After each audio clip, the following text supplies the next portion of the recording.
Today, we're going to be talking about why it's rare for people to reach their maximum financial potential. I think you'll find this interesting. I hope you enjoy.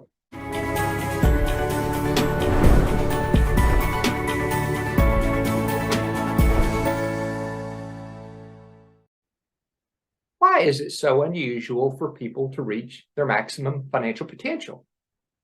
Well, there are a number of things that come into play. Some of them are psychological, and some of them are just information that's never really given to people where they can make decisions that ultimately maximize their benefit and give them the most value. So there's a couple of things that we have to deal with. One is from a psychological perspective, we feel like in our heart of hearts, we know that if we're going to have a better financial future, what that means is we have to give up personal use and enjoyment maybe of some of our wealth today. And in your kind of typical financial planning strategies, that's not completely untrue. That's basically what you may be told if you're listening to a financial entertainer on the radio or something like that. You know, they may tell you, oh, well, you gotta basically do without in order to ultimately have something in the future. Now, what I will tell you is there's a balancing act that has to go on. And that balancing act has to do with two paths that you're running on at the same time. And I use this because whenever we're talking to clients, I find that it's very valuable for them, and they give me feedback and tell me it's very valuable for them to be able to see their entire financial picture on one page. So these are basically the 27 places that where we could have our dollars flowing as it relates to what's going on in our day-to-day lives.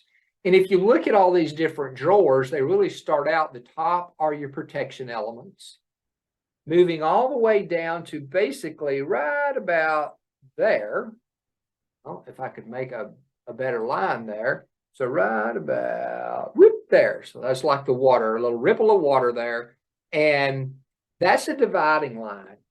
Everything above this line, we would consider to be defensive. Everything below this line, we would consider to be offensive. And in order to have a good financial strategy, and if we want to maximize our financial potential, just like with a good athletic team, we've got to have offense and defense.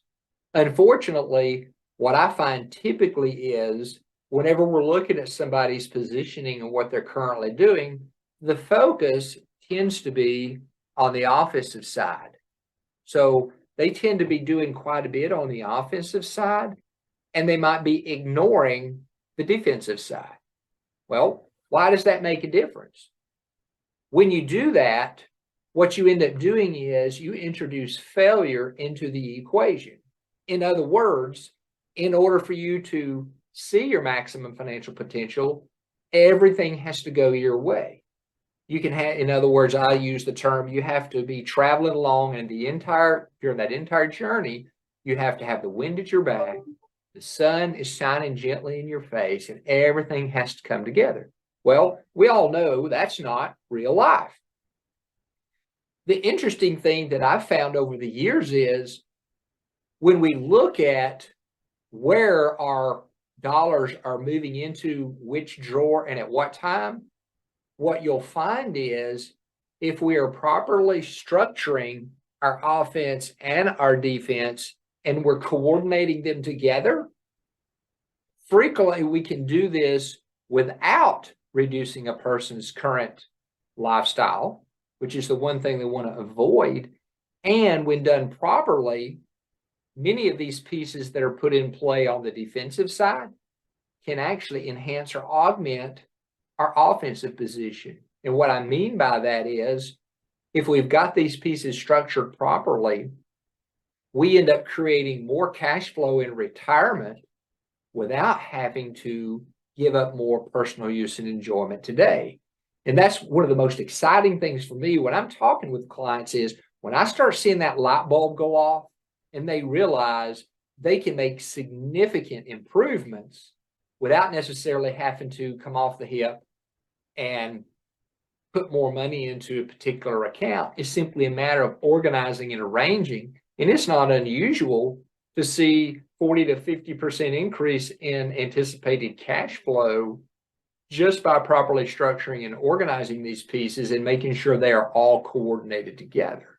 We don't want that financial junk drawer where we just got a bunch of hodgepodge, a drawer full of different products that we bought. We want these pieces to be coordinated together so that you get the maximum value and you come as close as possible to reaching your maximum financial potential.